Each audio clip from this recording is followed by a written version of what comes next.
Avril Chénil, je vais vous parler de livres qui brisent des silences.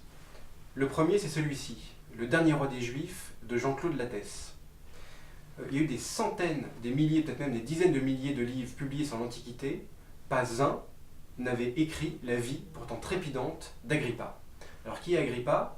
Agrippa, c'est tout simplement le dernier roi des Juifs, le dernier à avoir fédéré les Juifs en Palestine, le dernier à avoir régné sur la Palestine et à avoir permis aux Juifs de vivre en paix. Il a été l'intime de 4 empereurs romains, il est le père de Bérénice, qui est célébré par Racine et Corneille, il est le disciple de Philon d'Alexandrie, bref, c'est un personnage central de l'Antiquité.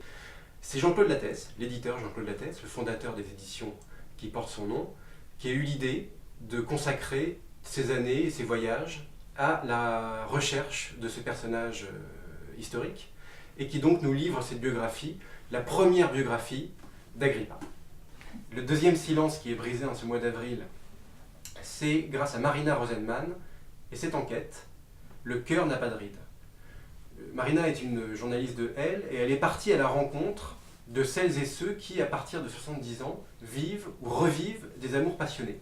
Le début du livre, c'est une discussion avec sa grand-mère, qui à 71 ans lui raconte qu'elle est tombée folle amoureuse de son voisin de 81 ans.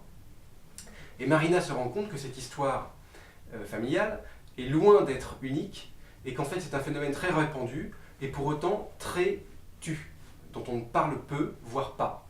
Et donc elle est partie, alors elle a mis du temps, c'est une enquête qui a duré 3 ans, à la rencontre de celles et ceux qui ont accepté, parce qu'elle prenait du temps avec eux, de leur raconter comment ils sont tombés ou retombés amoureux après 70 ans. C'est un livre du coup qui donne la pêche et beaucoup d'espoir à celles et ceux qui se disent qu'ils n'ont peut-être pas encore rencontré cet amour.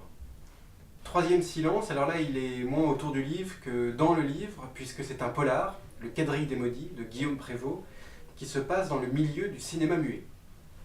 Le grand succès du moment, on est dans les années 20, s'appelle Les Maudits. Et pendant certaines séances des Maudits, une jeune femme est assassinée.